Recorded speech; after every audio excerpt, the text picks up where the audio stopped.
이 저녁에 본문의 말씀을 가지고 전도의 문을 열어주사, 전도의 문을 우리에게 열어주사라는 제목으로 하나님의 말씀을 함께 상고하고 주 앞에 무릎을 꿇을 수 있으면 좋겠습니다.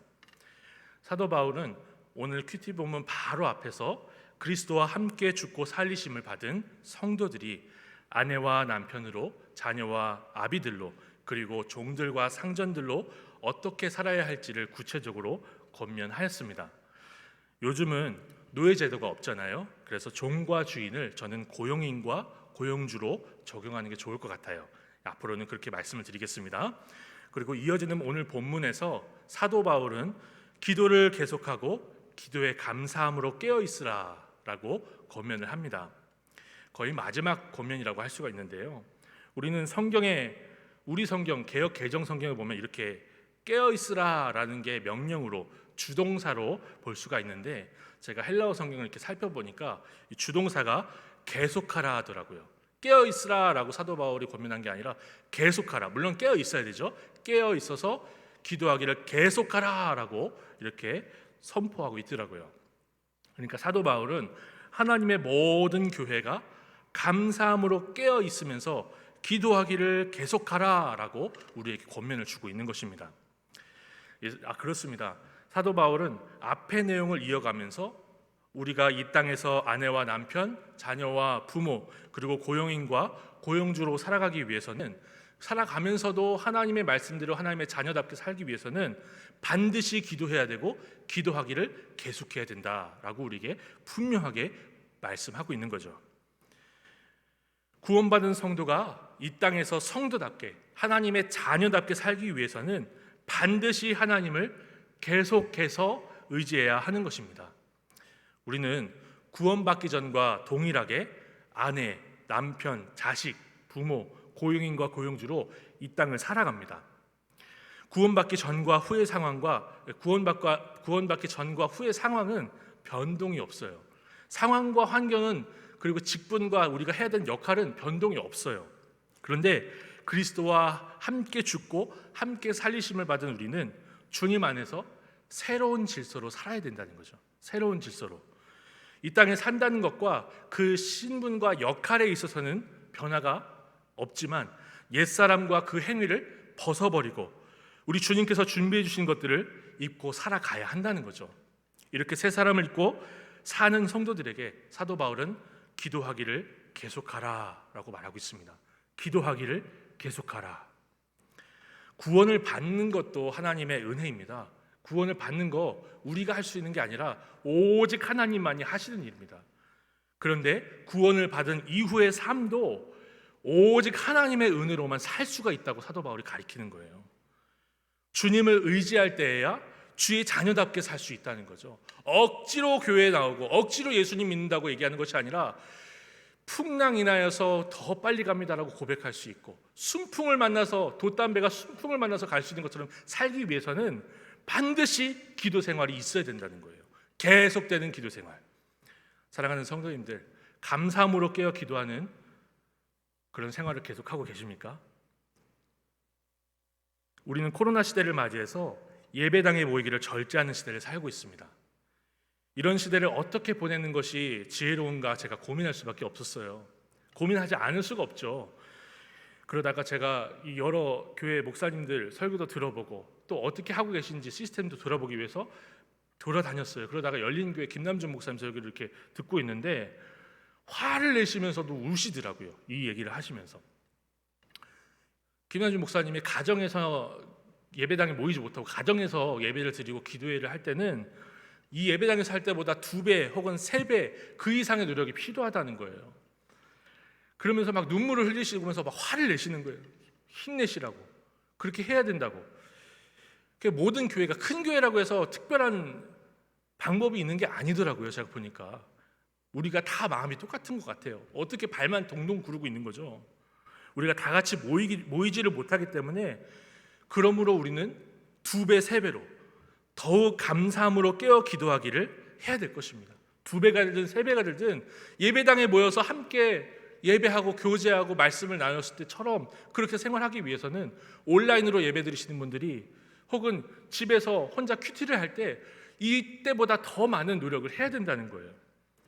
포기하지 않고 더욱 힘쓸 수 있는 하나님의 모든 백성을 되게 소망합니다. 기도하기를 계속하라. 모여서 신앙생활을 못하실 때 큐티 본문 붙들고 하루 종일 씨름하시면 좋을 것 같아요. 하루 종일 씨름하다 보면요, 주님이 내게 주신 말씀대로 살며 기도하는 모습을 제가 보게 돼요.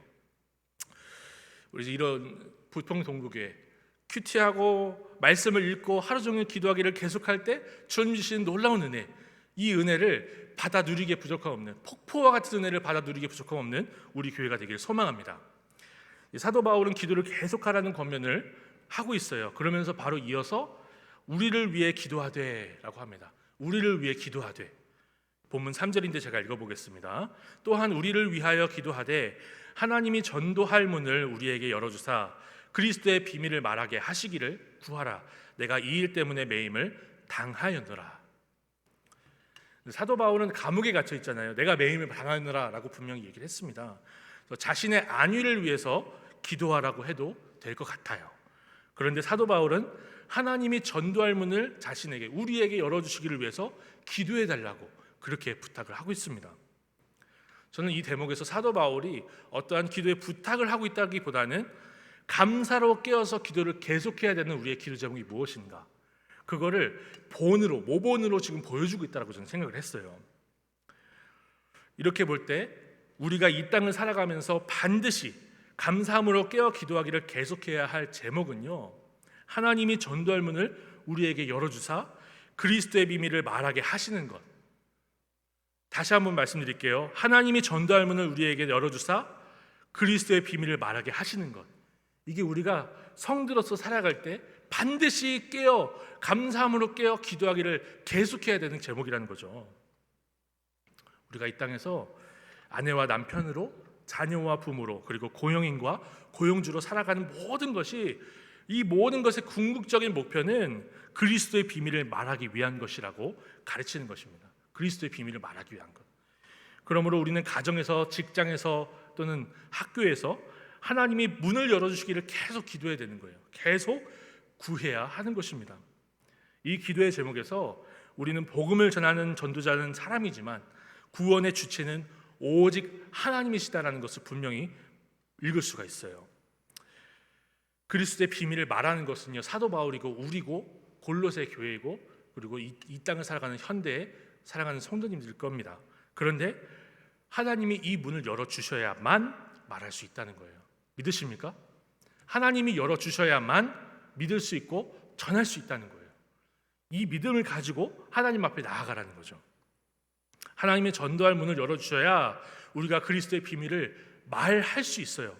그래서 이 땅을 사는 우리는 하나님이 전도할 문을 열어주시기를 위해서 계속하여 끊임없이 구해야 하는 것입니다. 주님 열어주세요. 주님 제발 열어주세요.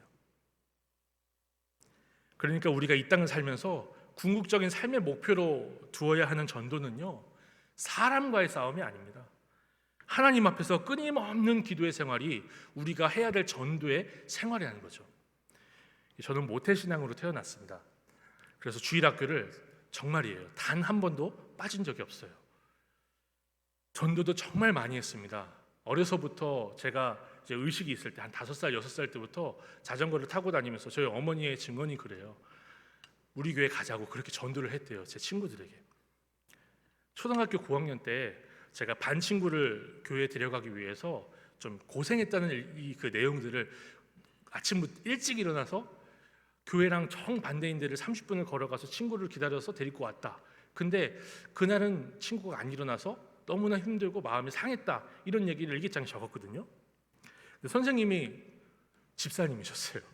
그 일기를 읽다가 선생님이 너무 감동을 받으셨나 봐요. 수업 시간에 일어나라고 하시더라고요. 김현우 일어나 이러더니 저는 혼나는 줄 알았어요. 맨날 학교만 가면 제가 혼나는, 좀 집중 못하는 학생이거든요. 제가 못 믿으시겠죠.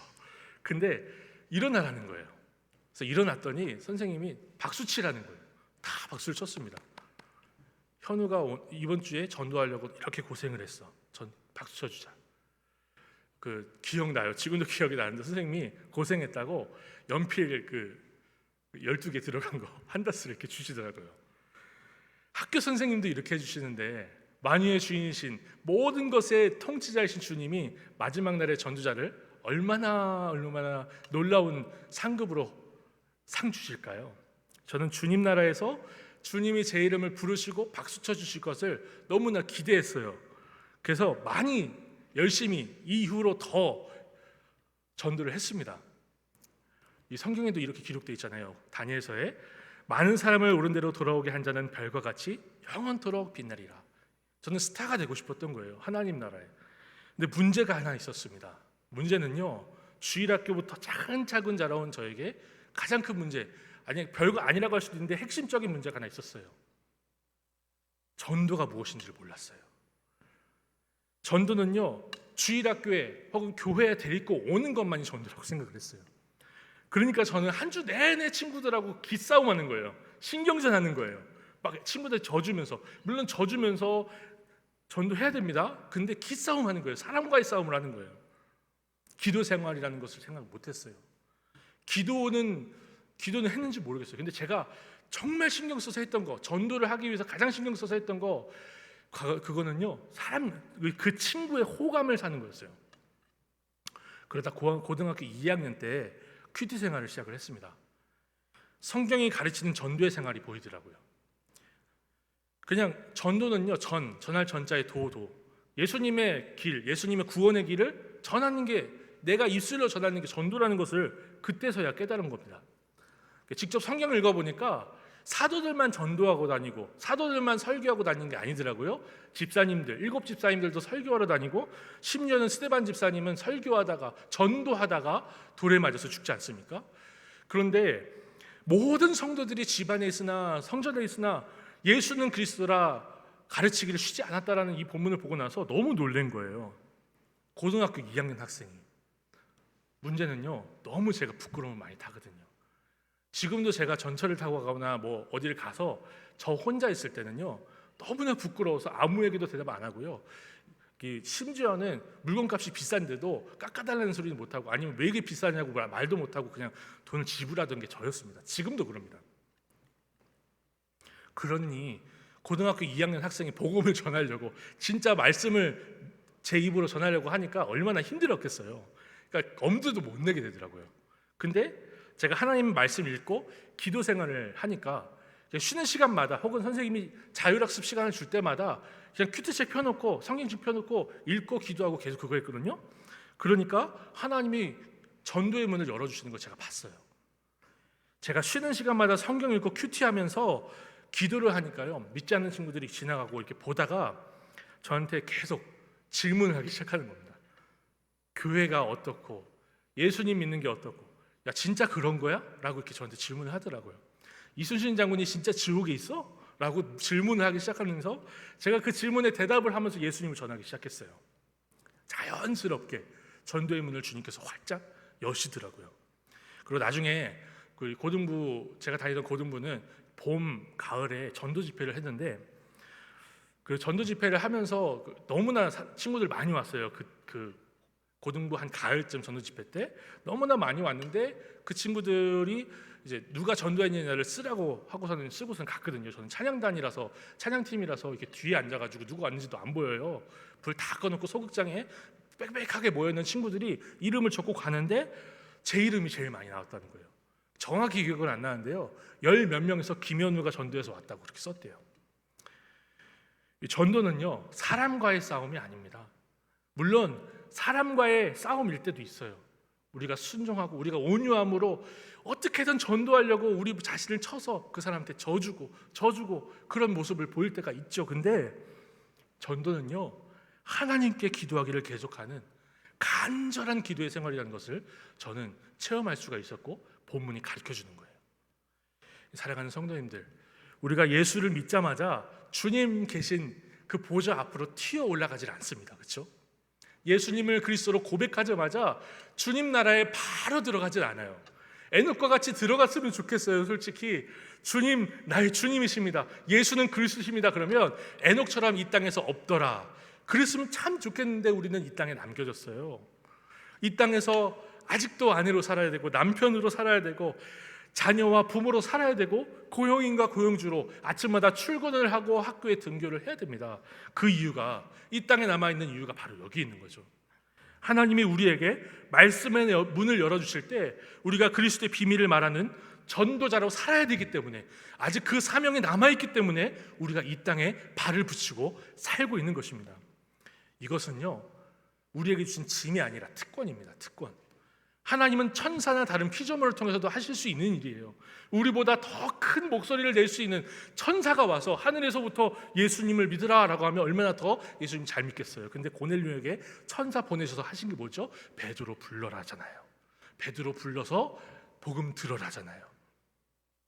하나님의 자녀된 우리를 통해서만 이 놀라운 비밀을 전하게 하신 것이, 그렇게 하시길 기뻐하신 것이 우리 하나님의 뜻이에요. 하나님이 우리에게만 말씀의 문을 여시고 우리에게만 복음의 문을 여시고 전도할 문을 여신 줄을 믿으시기 바랍니다. 그러므로 우리는 이 땅을 먹고 살기 위해서 그렇게 살 수 없습니다. 물론 먹고 살기가 너무 어렵다고 해요. 다 어렵다고 해요. 근데 먹고 살려고 살지 마시고, 저도 그럴게요. 주께서 말씀의 문을 여실 때 그리스도의 비밀을 담대하게 전하기 위해서, 그거 하나 위해서 우리가 살아갈 수 있으면 좋겠습니다. 우리의 인생의 목적, 우선순위가 바로 이것입니다. 사도 바울은요, 하나님의 말씀의 문을 열어주셔서 그리스도의 비밀을 말하게 하시기를 기도하라 라고 이렇게 얘기를 했어요. 그러면서 4절 이어나갑니다. 그리하면 내가 마땅히 할 말로써 이 비밀을 나타내리라. 마땅히 할 말로써, 여기서 마땅히 할 말로써에서 마땅이라는 이 표현이 헬라어로 데인데요, 이 단어가 4절에서도 쓰이고 6절에서도 쓰입니다. 마땅히 할 말로써 4절, 6절에서 마땅히 대답할 것으로 이렇게 사용을 돼요. 데이. 저는요 4절까지만 딱 읽고 5절, 6절은 다른 얘기인 줄 알았어요. 그런데 4절의 말씀이, 데이가 6절에도 반복이 되면서 마땅히 할 말로, 그리고 마땅히 할 말로, 이게 같이 나가는 거예요. 아직 기도에 대한, 전도에 대한 말씀이 끝나지가 않았다는 거죠. 그러니까 이렇게 보면 5절이 전도자의 삶, 성도의 삶, 기도하는 삶이 어때야 되는지를 가르쳐주는 것 같습니다. 외인에 대해서는 지혜로 행하여 세월을 아끼라. 이 말씀도 결국엔 전도자의 삶에 대해서 가르쳐주는 거예요. 외인에 대해서 지혜로 행하여 세월을 아끼라. 사도 바울은 우리가 그리스도와 함께 죽고 살리심을 받은 자로서 옛 생활은 청산해야 된다고 해요. 옛 생활은 벗어버리라고 해요. 그런데 외인들과의 관계를 끊지는 말라는 거예요. 외인에 대해서는 지혜로 행하라는 거죠. 끊지는 말라는 거죠.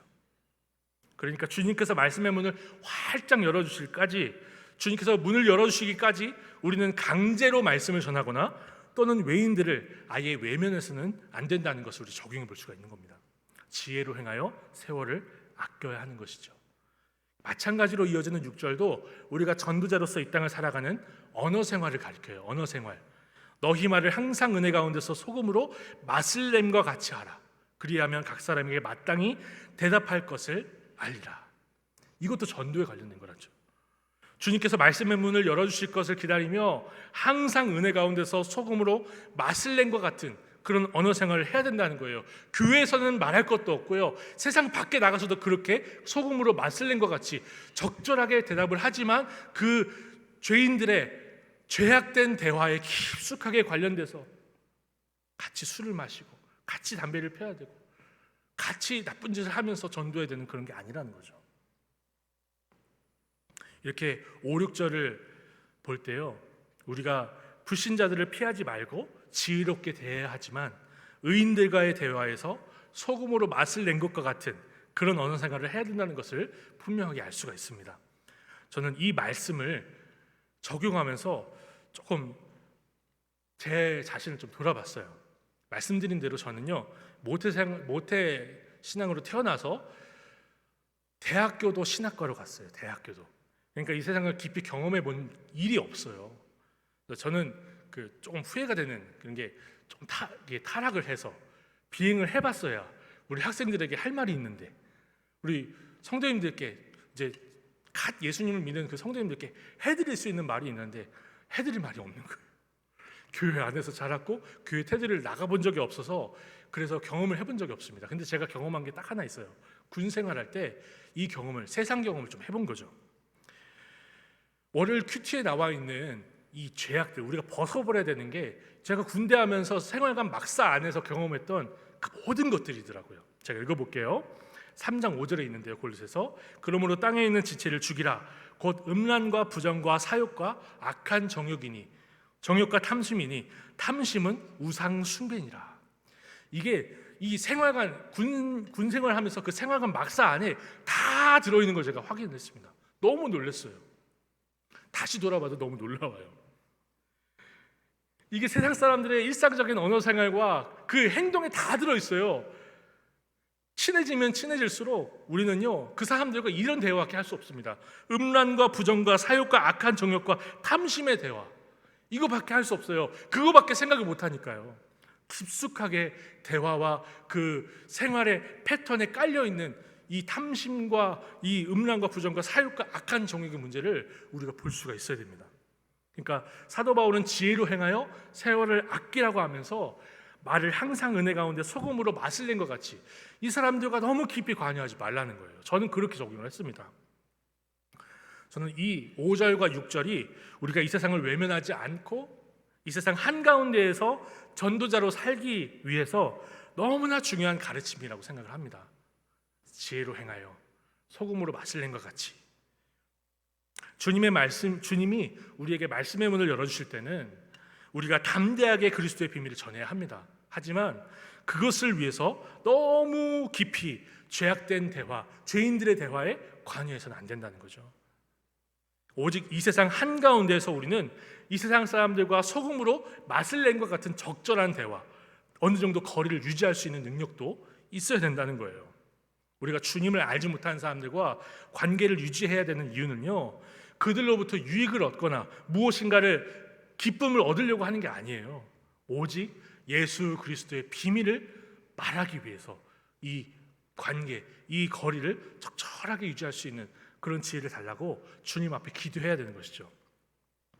사실 우리는 이 세상에 살면서 불신자와의 깊은 관계를 맺으며 살 수밖에 없습니다. 그렇죠? 직장에서 상사가, 부하가, 동료가, 학교에서 선생님이, 친구들이, 때로는 가정 안에서조차 남편이, 아내가, 자녀들이 그런 모습으로 살아갈 때 우리는 그런 사람들과 피할 수가 없습니다. 그렇죠? 깊은 관계를 안 맺을 수가 없어요. 피할 곳 없이 그 사람을 만나야 됩니다. 그럴 때 우리는 주께서 말씀의 문, 전도할 문을 열어달라고 간절히 구하며 하루하루를 살아가야 될 것입니다. 동시에 지혜로 행하여 세월을 아낄 수 있어야 돼요. 소금으로 맛을 내는 것 같은 언어 생활을 할 수 있어야 돼요. 주님 그러게 하옵소서라고 우리가 함께 기도해야 되는 것이죠. 함께 죄를 짓기까지 너무 가깝지는 않지만 주님께서 문을 활짝 열어주실 그때 그리스도의 비밀을 전할 수 있는 적당한 거리에 항상 우리가 그들 곁에 있어야 된다는 거예요. 이러한 기도의 제목으로 감사함으로 깨어 기도하기를 계속할 수 있는 부평 동부교회 되기를 소망합니다. 이제 사도 바울은 7절부터 9절에 두기교와 오네시모를 골로새 교회한테, 라오디게아 교회한테 보낸다고 기록을 하고 있어요. 사도 바울은 이 두 사람을 보내서 내 사정과 우리 사정과 그리고 여기 이 세 가지를 한 가지죠. 사실 이게 세 번 반복을 하는데 여기를 알려주게 하겠다, 이 사람 통해서 알려주겠다라고 얘기를 합니다. 감옥에 갇혀있는 사도 바울의 소식을 교회에 알리기 위해서 두 사람을 보내는 거죠. 여기서 사도 바울은 놀랍게도 자신이 갇혀있는 이 상황을 알리는 것과 교회의 위로를 나란히 배치합니다. 나란히 배치나요? 카이로 그냥 엮어놨습니다. 8절인데요, 내가 그를 특별히 너희에게 보내는 것은 너희로 우리 사정을 알게 하고 너희 마음을 위로하게 하려 함이라. 알게 하고 위로하게 한대요. 사도 바울의 옥중 생활을 알리는 것과 마음의 위로가 같은 선상에 놓이는 거죠. 같은 선상에. 세상 사람들에게는 이 두 가지가 나란히 놓일 수가 있겠습니까? 예, 못합니다. 알리는 것과 위로가 같이 놓일 수가 없는 거예요. 하지만 하나님의 백성에게는 이게 가능하고 마땅하다는 것을 우리에게 가르쳐주는 거죠. 여기서 우리가 성도의 위로에 대해서 위로에 대해서 깊이 생각해 보고자 합니다. 이 세상 사람들의 위로에 대해서 먼저 생각을 해볼게요. 세상 사람들은 어떤 것들로 위로를 삼습니까? 어떤 것으로 슬프고 기쁘고 즐겁고 짜증이 납니까? 돈입니다. 돈. 동서고금, 서양과 동양을 막론하고 돈인 것 같아요. 돈. 제가 전해 듣기로 요즘 수많은 직장인들이 특정한 시간만 되면은 화장실로 달려간대요. 그래서 변소에 앉는데요. 제가 처음에 이 말을 듣고 직장 생활하는 사람들이 많이 힘들구나. 전염병 때문에 운동을 못 해가지고 변비가 생겼구나 생각을 했어요. 근데 그게 아니더라고요. 그 시간에 변소에 앉아서 뭘 하는지 아십니까?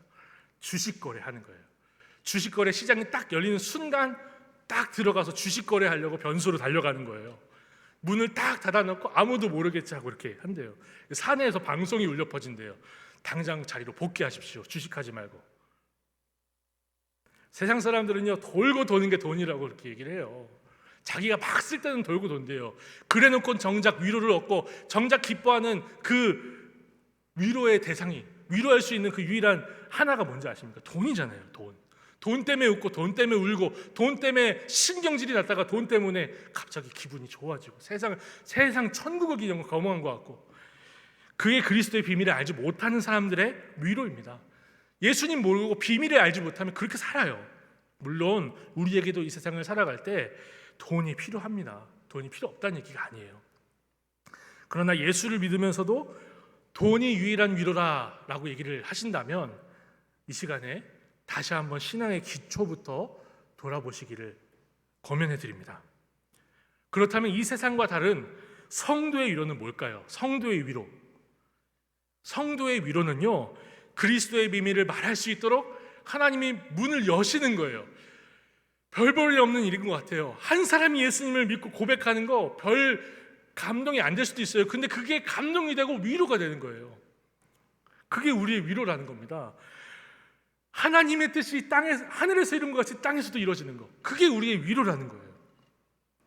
그러니까 그리스도의 비밀을 말하기 위해서 매임을 당하기까지 수고하는 것이 골로새 라오디게아 교회의 위로다라고 같은 선상에다 놓고 말해주는 거죠. 코로나 시대에도 우리는 선교지를 지키는 선교사님들을 볼 수가 있어요. 캄보디아에 우리나라보다 의료 장비가 잘 발달되어 있는 병원이 있겠습니까? 솔직히 가슴에 손을 얹고 생각해 보십시오.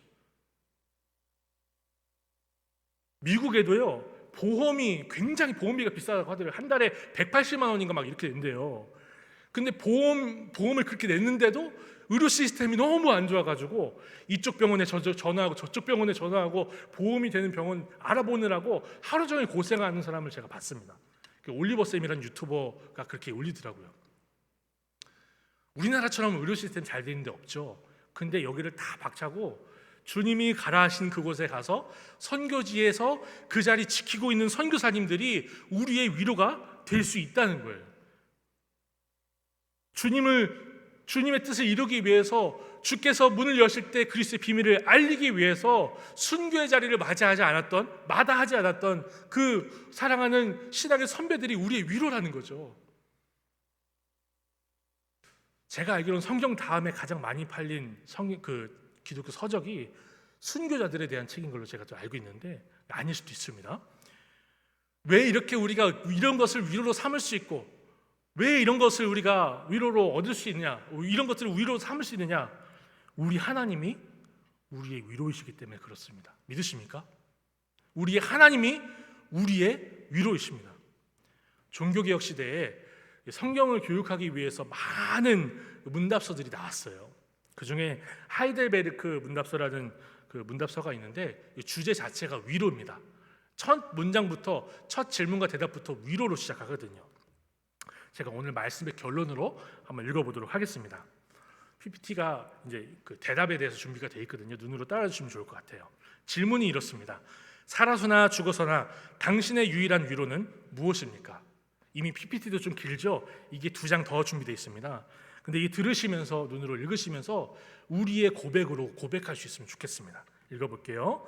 살아서나 죽어서나 나는 나의 것이 아니요 몸도 영혼도 나의 신실하신 구주 예수 그리스도의 것입니다. 그리스도께서는 그의 보혈로 나의 모든 죄값을 완전히 치르고 나를 마귀의 모든 권세에서 해방하셨습니다. 또한 하늘에 계신 나의 아버지의 뜻이 아니면 머리털 하나도 땅에 떨어지지 않도록 나를 보호하시며 참으로 모든 것이 협력하여 나의 구원을 이루도록 하십니다. 그러므로 그의 성신으로 그분은 나에게 영생을 확신시켜 주시고 이제부터는 마음을 다하여 즐거이 그리고 신속히 그를 위하여 살도록 하십니다. 이것이요, 아까 질문이 뭐였죠? 살아서나 죽어서나 성도의 유일한 위로가 무엇인가? 이게 위로예요. 우리의 몸이 내 것이고 우리의 영혼이 내 것이 아니라 몸도 마음도 그리스도의 것이다. 이게 우리의 위로라는 거죠. 믿으십니까? 이게 위로가 되십니까? 정리 한번 해볼게요. 사도 바울은 우리가 이 땅에서 감사함으로 깨어 기도하기를 계속해야 하는 기도의 제목을 보여줬어요.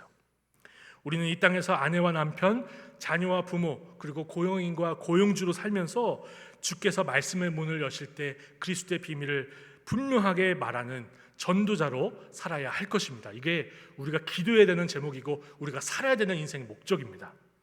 이를 위해서 우리는 불신자들과의 관계를 지혜롭게 유지하면서도요, 그들의 죄악에 깊이 관여하지 말아야 된다는 거죠. 이러한 성도에게 살아서나 죽어서나 유일한 위로는 우리의 몸과 영혼이 그리스도의 것이라는 사실입니다. 그리스도의 것이라는 사실이에요. 전도할 문을 열어주셔서 한 사람이라도 예수님을 믿는다면 이것이 우리가 억울하게 매여 있어도 심지어 죽게 되더라도 우리의 영원한 위로, 유일한 위로라고 고백할 수 있는 것입니다. 이러한 사명과 위로를 붙들고 남은 한 주 감사함으로 깨어 기도하기를 계속하실 수 있는 하나님의 모든 백성들 되기를 축원합니다. 하나님 아버지 감사합니다.